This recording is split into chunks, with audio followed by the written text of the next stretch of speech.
Venice, city on the water. A place of beauty and romance that attracts millions of visitors every year. Just a few steps from the well-trodden tourist routes, there's a very different Venice, one populated by fascinating creatures.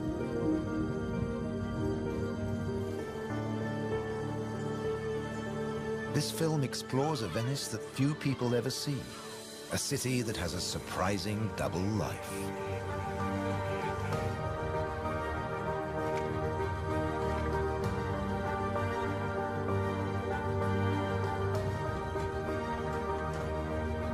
There are secret places and wild creatures in this watery world that most outsiders never discover.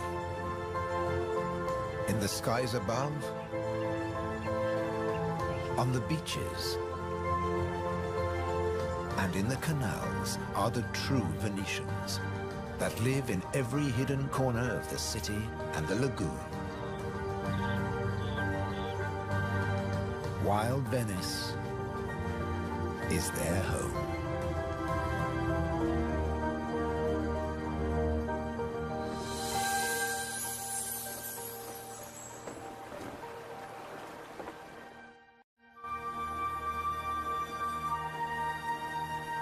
The city of Venice is built on sand, in a lagoon between the sea and the land.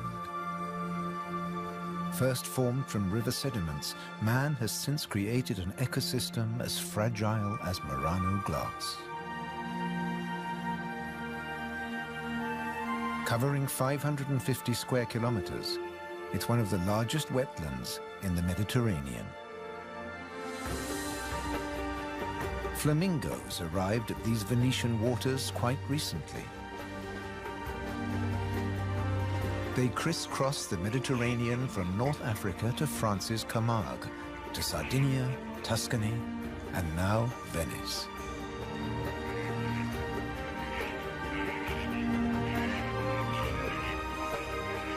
They feed on vegetable matter and small creatures they find in the mud of the lagoon.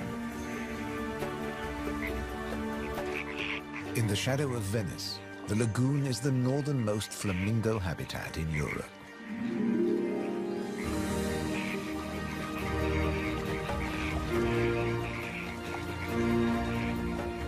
They're here now, but in a few weeks, many will move off again to find richer pickings.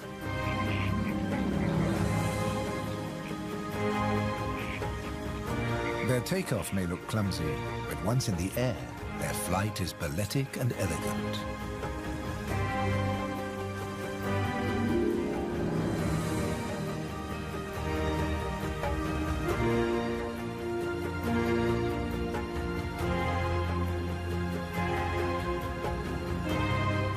And before too long, they'll return to the safety of this lagoon, tucked between the sea, the city, and the Alps. The distant peaks helped form the lagoon. The mountain streams washed their rocky sediment towards the sea to make this habitat.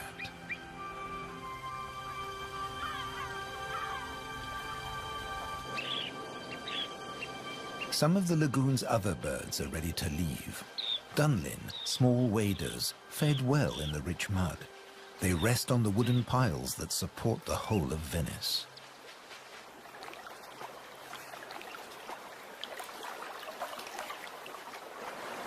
It's spring, time to head off to their northern breeding grounds.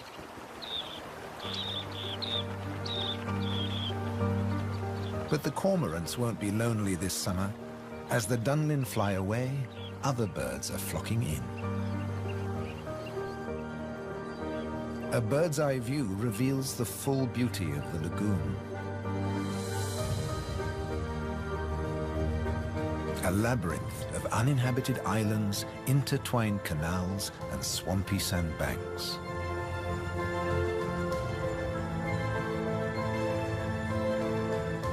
These marshy wetlands are known as the Barene.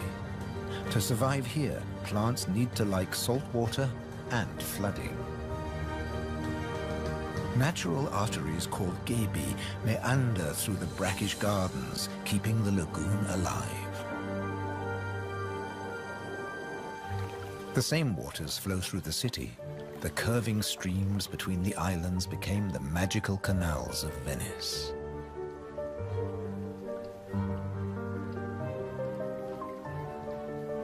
This is the city of bridges.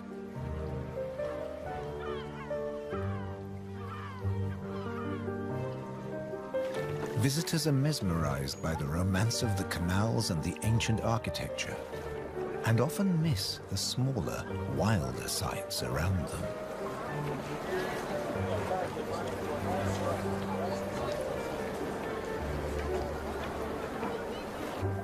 These mussels are true Venetian natives.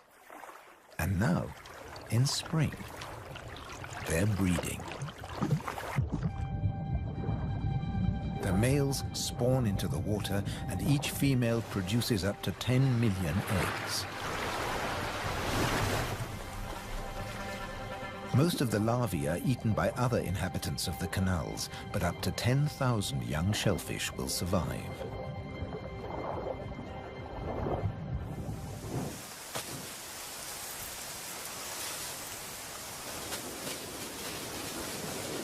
Just beyond the city, colonies of birds are breeding too. But a hazard of urban nesting is constant disturbance.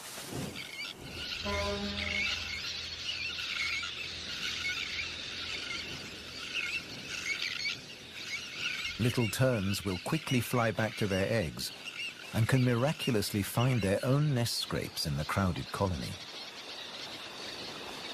Their cousins, the sandwich terns, lay their eggs directly onto the sand. If the terns are disturbed, they have little time for incubating their eggs. The sand won't keep them warm for long.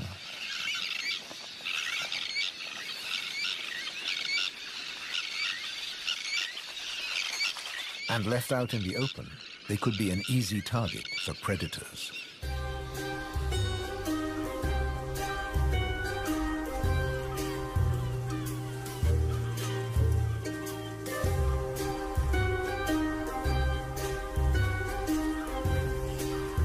Foxes are the biggest predators hereabouts.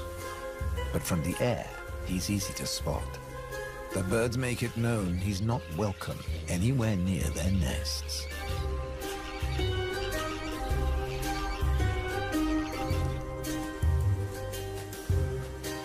Foxes would rather not get their feet wet. Hunting in these swampy areas is a frustrating business.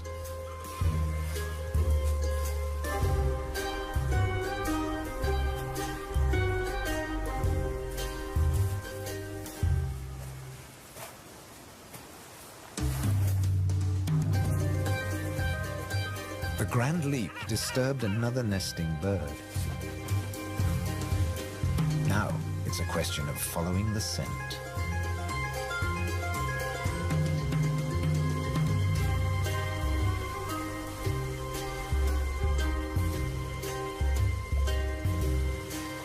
A welcome snack.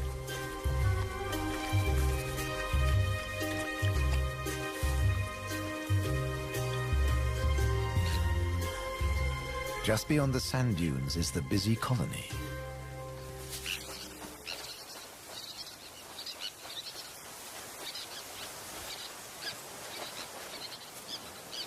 In this mixed neighborhood, a pied avocet is brooding next to the sandwich terns.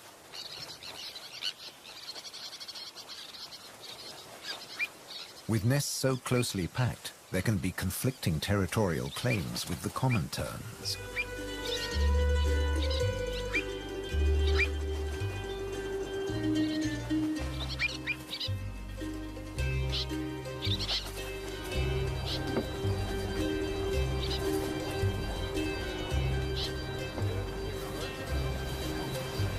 But the avocet stands his ground.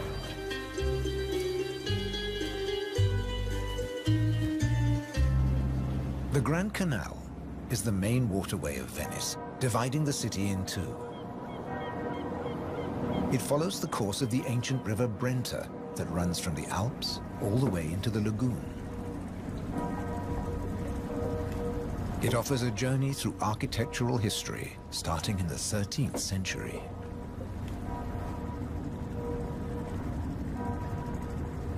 The banks of the Grand Canal have other surprises to offer, like Palazzo Malipiero's Rose Garden.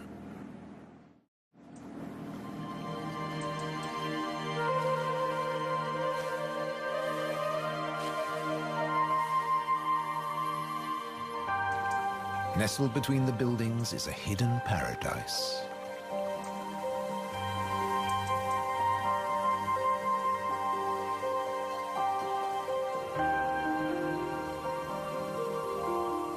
Now owned by a modern-day countess, it has been restored to its full glory, and no detail has been left to chance.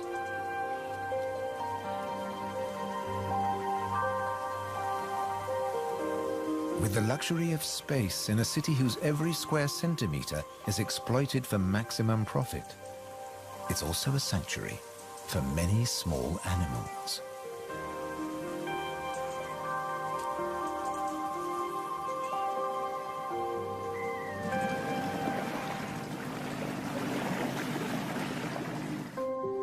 Every day, more than 50,000 tourists visit Venice. When the sun begins to set, the city's waterways empty. Venice belongs to the wild Venetians.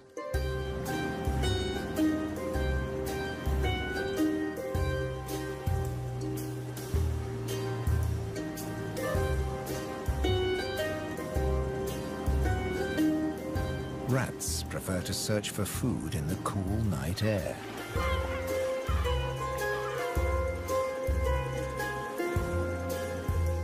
But they're not alone.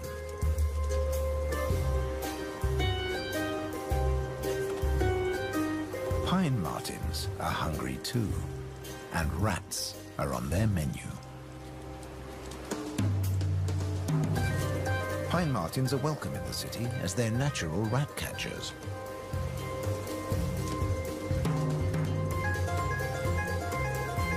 Agile with a keen sense of smell, they can find and follow any rat.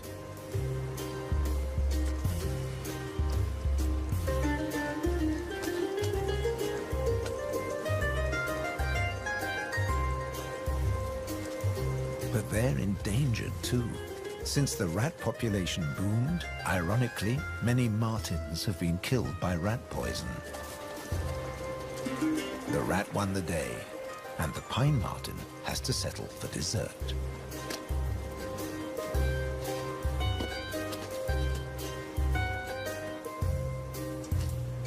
Not such a sacrifice, as pine martins are omnivores. Both meat and veg are on their menu. And sometimes the vegetarian meal is an easier option.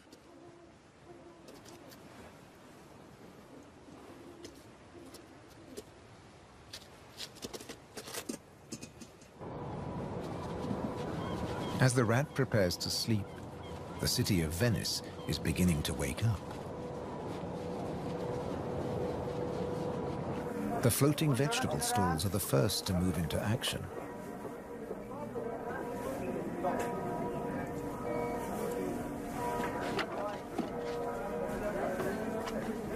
Soon these silent waterways will become busy highways again.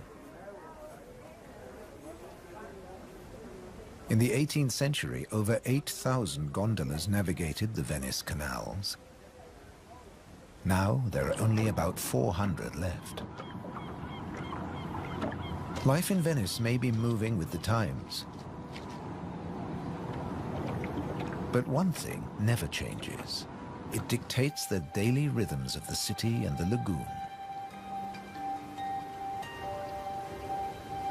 Twice a day, the tide rises and falls as seawater washes in and out of the lagoon.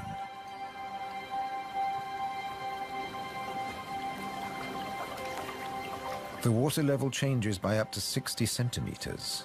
Smooth lakes disappear into swampy wetlands, only to return hours later.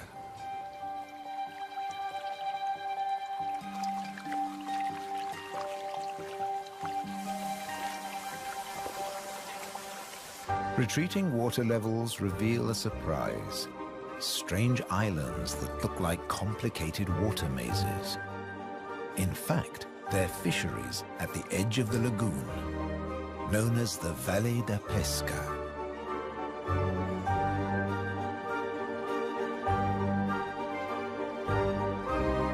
They'd been worked by the same families for generations, using a simple but ingenious method.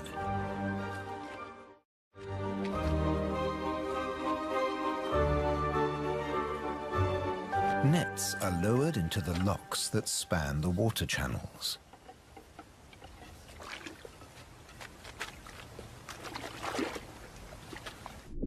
In the springtime, the locks bar the way to the young fish that stream into the lagoon to feed. The fishermen raise the nets and catch the small swarming fish in their thousands.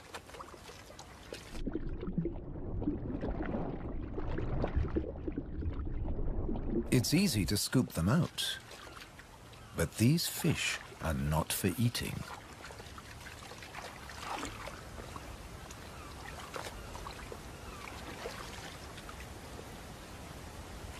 The fishermen place them on the other side of the bars and so trap them in the channels.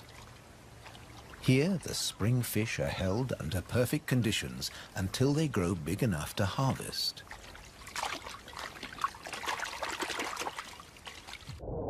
In the autumn, when the fish try to return to the sea, they're simply netted again. This time, they don't get away. Kingfishers have a more dramatic technique.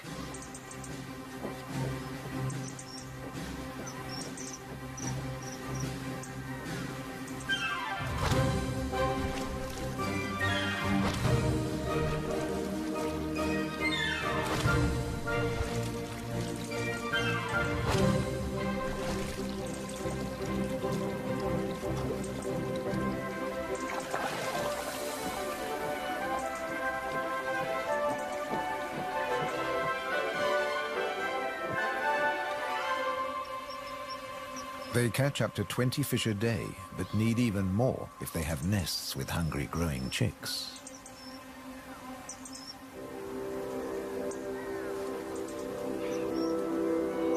It takes enormous skill, but also violence.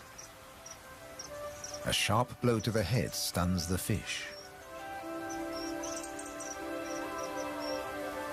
And when it stops wiggling, the kingfisher can turn it round without fear of it escaping. The scales and fins of the fish need to be in line.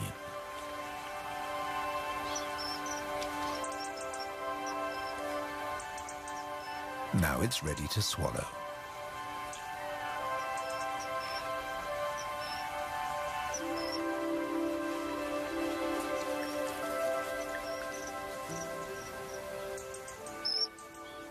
These shallow, brackish waters at the edge of the lagoon are perfect hunting grounds for a kingfisher.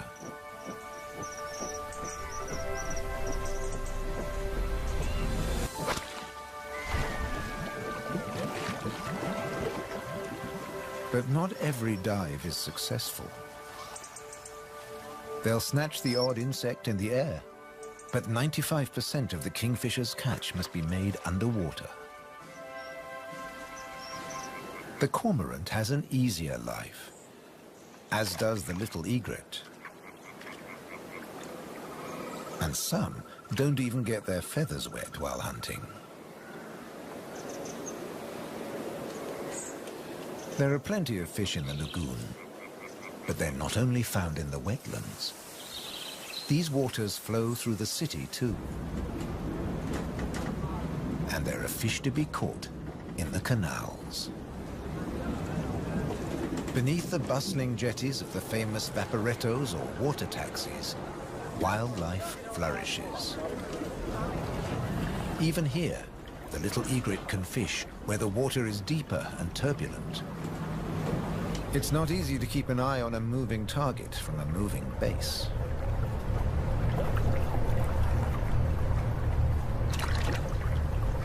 But persistence and patience pay off.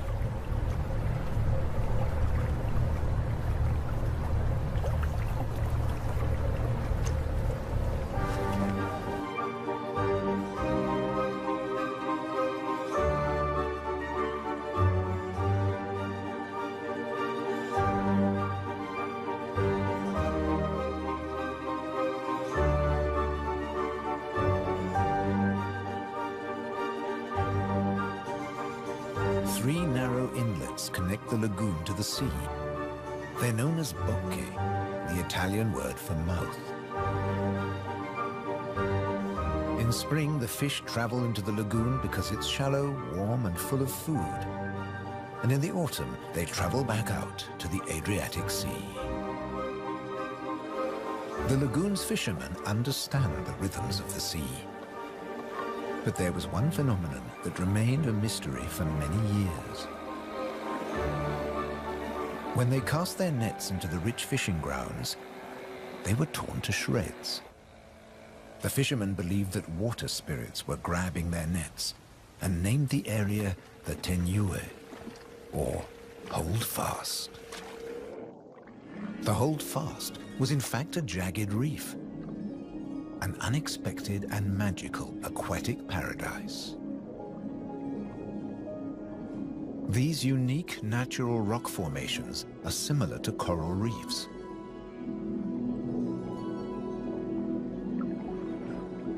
They're home to all kinds of remarkable creatures. Serpent stars, or marine annelids.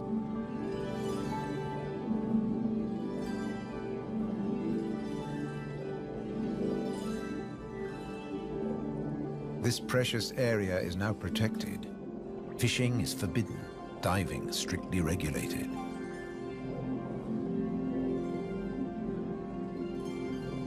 Even harvesting a shellfish delicacy like these canestrelli is banned.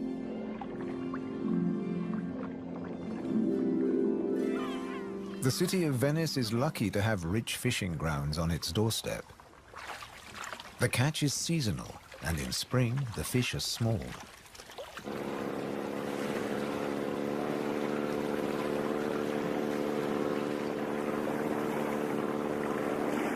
But the fishermen will go out, as long as they can find a buyer.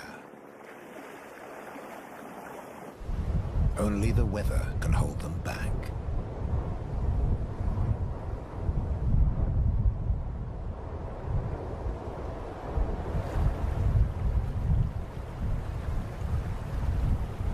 City and wetlands are both at the mercy of the elements. A storm is heading towards the lagoon.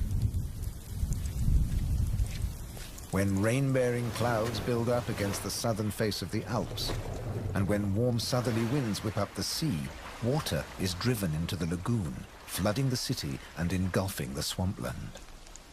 This extreme high tide is known as aqua alta and can be disastrous for ground-nesting birds. Thankfully, it's rare in the springtime. It strikes more often in the autumn. Storms can vanish as fast as they arrive, and the limpid sunlight that Venice is so famous for bathes the city again. In early summer, Venice teems with tourists. The Bridge of Sighs is a popular attraction, but few visitors realize that real Venetian life is happening just a short distance away. In the Giardini, a spacious and peaceful city park, there are some surprising residents.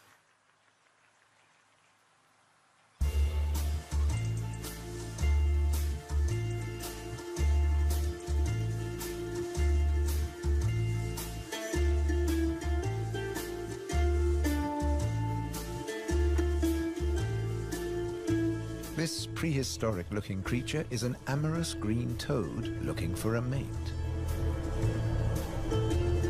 After all, this is the city of romance. But for a toad, finding a partner in a city isn't always easy. Even a quiet park is full of danger and disruption.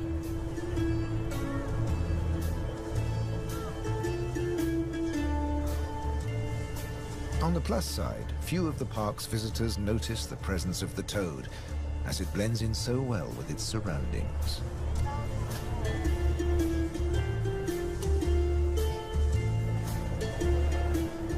Another of the city's visitors is far more conspicuous. A stark contrast to the ancient buildings it comes to celebrate.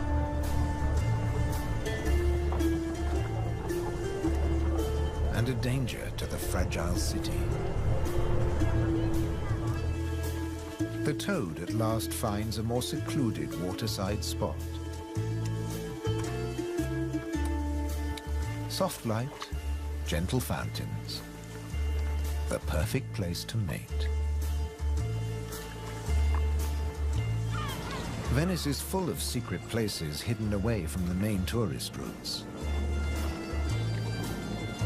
A traditional gondola repair shop nestles between the city's Zattere and Dorsoduro districts.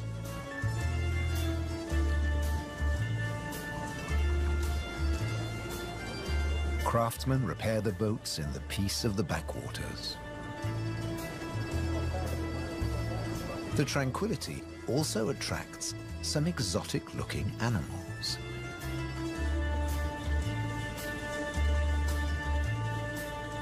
Geckos are not native to Venice, but they've settled in well here.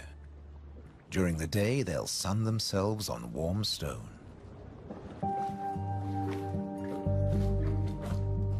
They're waiting for nightfall, when the insects they eat will emerge. And in the golden light, birds that hunt geckos settle in for the night. Terns fly back to the safety of the colony, and others enjoy a final bath. Evening always brings a measure of peace to the city.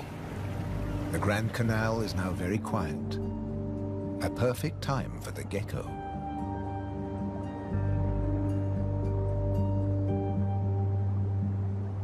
Geckos have evolved specially adapted feet that make them excellent climbers. Their toes are covered in millions of tiny branched flaps with incredible adhesive power, so they can grip and climb the smoothest surfaces, even glass. The city is empty now. The Grand Canal is deserted.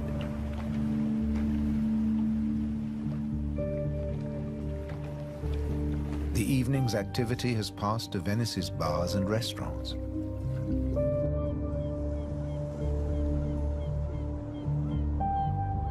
By the time the tourists are safely tucked up in their beds, the city is like a ghost town. Almost. A rat has ventured out to make the most of any scraps left behind. He must take care not to become a meal himself. Owls on the prowl. One little owl is distracted by bright lights. There's nothing here but fruit. No good for the owl.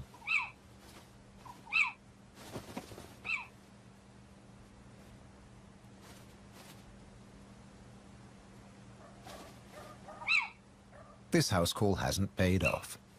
Time to make a swift exit. The lucky rat will make it home tonight.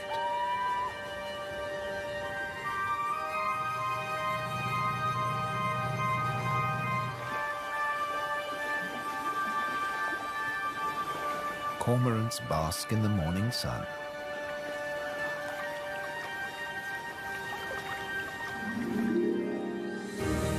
The terns start fishing early.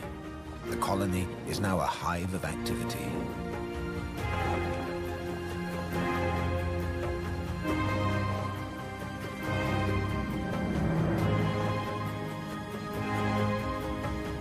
The first chicks have hatched.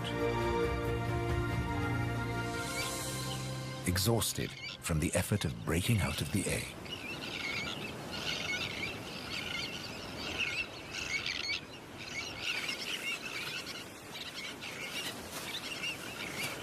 Around them, the colony has turned into a busy Italian restaurant as the adults noisily deliver their food.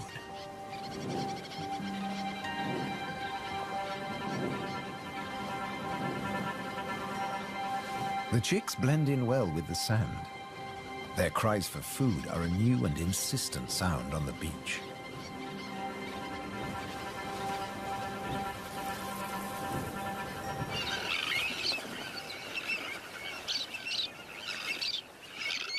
Their calls are echoed by the adults, who do nothing else but feed these demanding youngsters.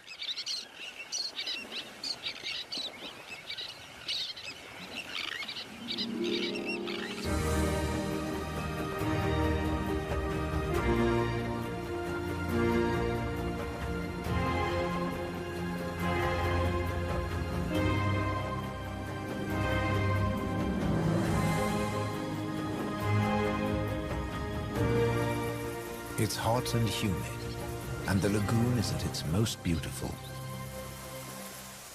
The hot summer months are the quietest for the fishermen. They take advantage of this time to mend their nets. They work and even sleep here, with spectacular views of the surrounding wildlife.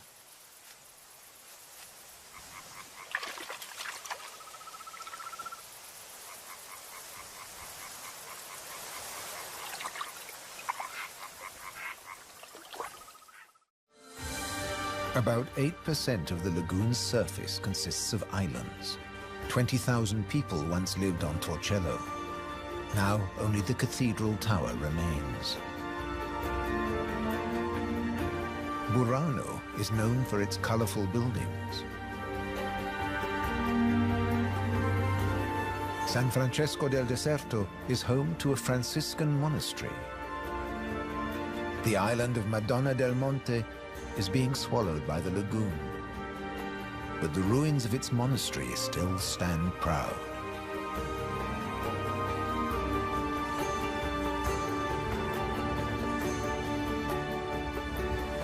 Enchanted places like this are an ideal refuge for wild animals.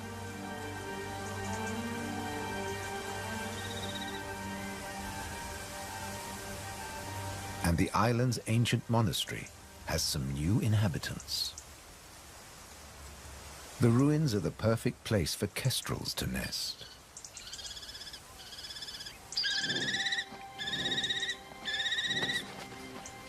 The hungry chicks are nearly as big as the adults and almost ready to fledge. Feeding this brood is a full-time job for both parents.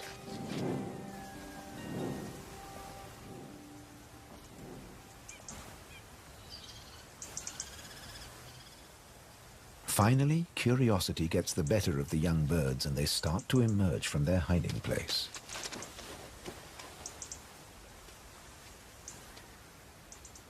The first nervous explorer is soon followed by a sibling. They wait cautiously on a ledge, while one of the adults watches from afar.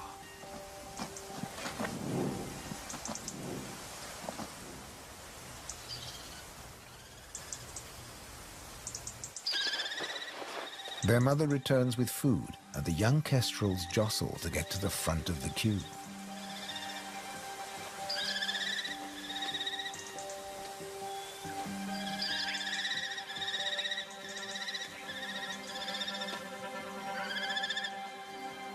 The keenest and the loudest chick is fed first.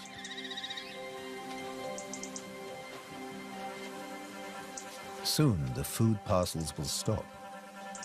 It's almost time for the young to leave the nest and fend for themselves.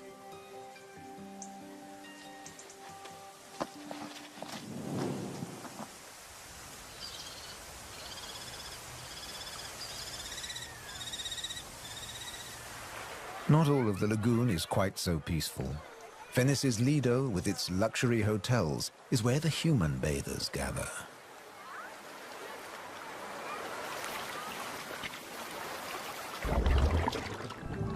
But even here, you can find wild beauty and tranquility.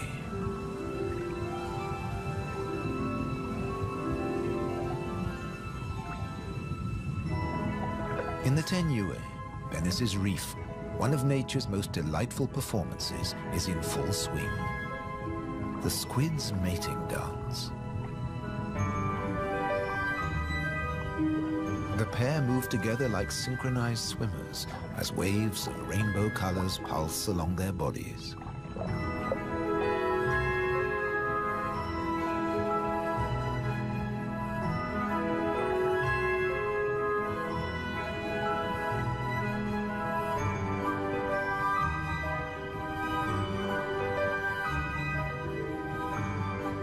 It's like an underwater version of the Venice Carnival.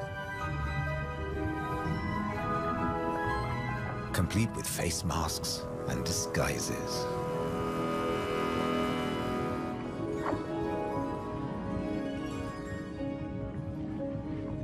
Decorator crabs change their shape by attaching sponges and algae to their bodies.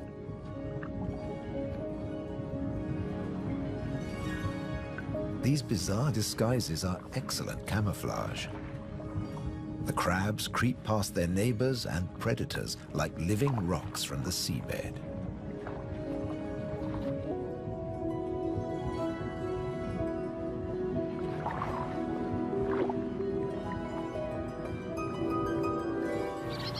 The tern colony just beyond the city is flourishing. The chicks have fed well and are strong and healthy.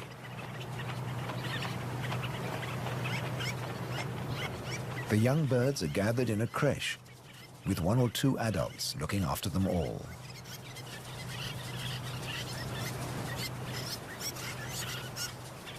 Today's lesson is elementary flight.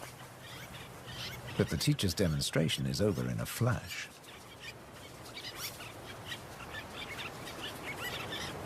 The young birds flap their wings to exercise their growing flight muscles, but they're not ready to take to the air yet.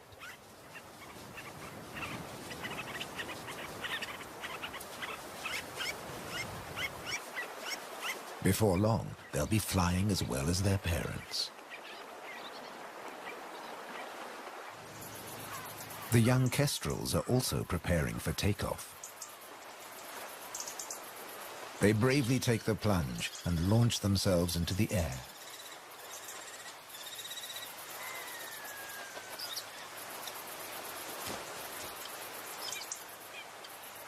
Dropping from a height makes their first flights easier.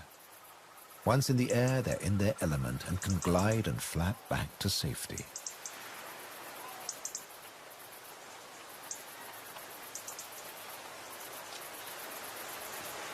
These first flights mark the end of their parental care. Now they have to find their own territory.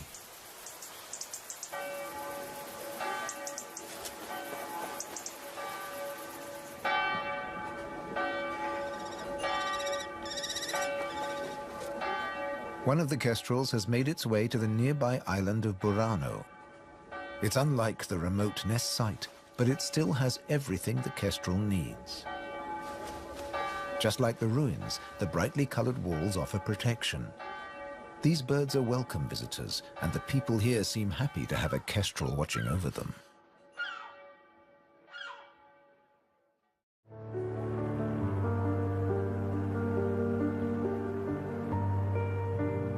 Autumn has arrived, and the wetlands once again change color. A plant called glasswort is responsible for this blush of pink. It flourishes in the swampy salt marshes.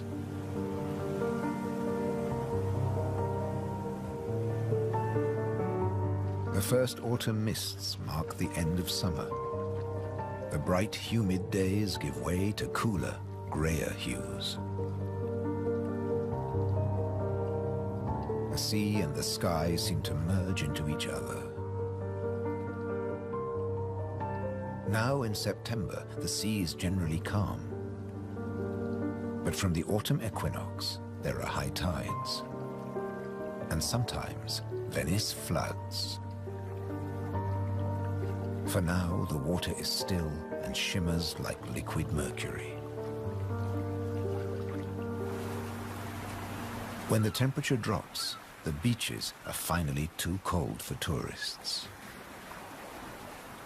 Animals better equipped to bear the chill reclaim them. A hungry fox sniffs along the shore looking for food.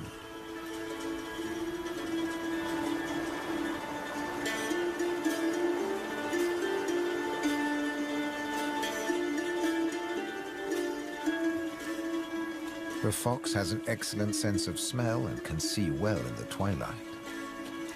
It has picked up a strange scent. Something smells good to eat. But quite where this food is hidden is a mystery.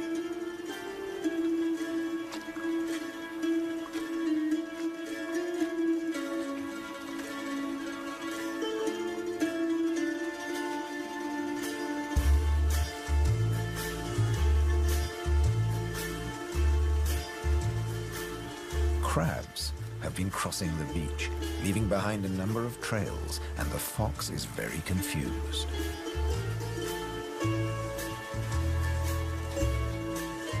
Finally, it follows its nose and comes face to face with a crab.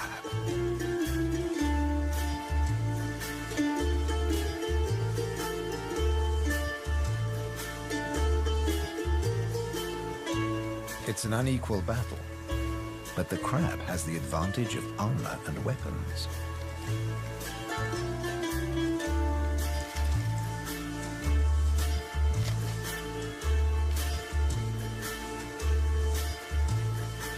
This meal is more trouble than it's worth.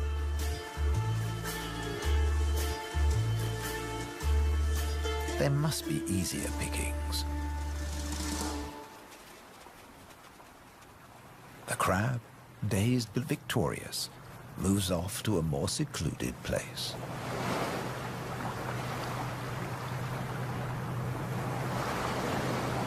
More crabs congregate on the shoreline looking out to sea. But just across the water, the residents of Venice are having a less comfortable time. The waters of the lagoon are creeping into the city.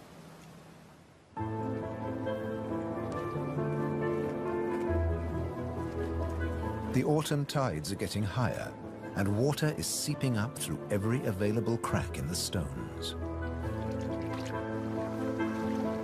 The threat of acqua alta, the extreme high tide, is increasing every day.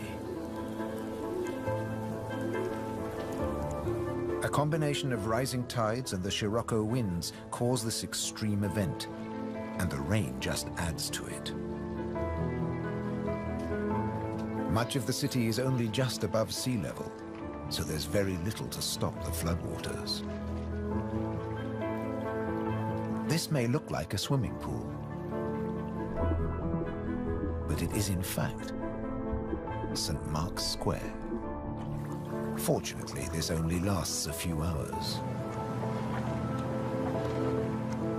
Soft winter fog wraps the landscape like a blanket and brings the year to a close for Venice and its beautiful lagoon. The visitors have marveled at its sights, but many have missed the most fascinating wonders of all, the wild side of Venice. The city is empty now, but visiting season for the lagoon never ends. As one creature leaves, another takes its place.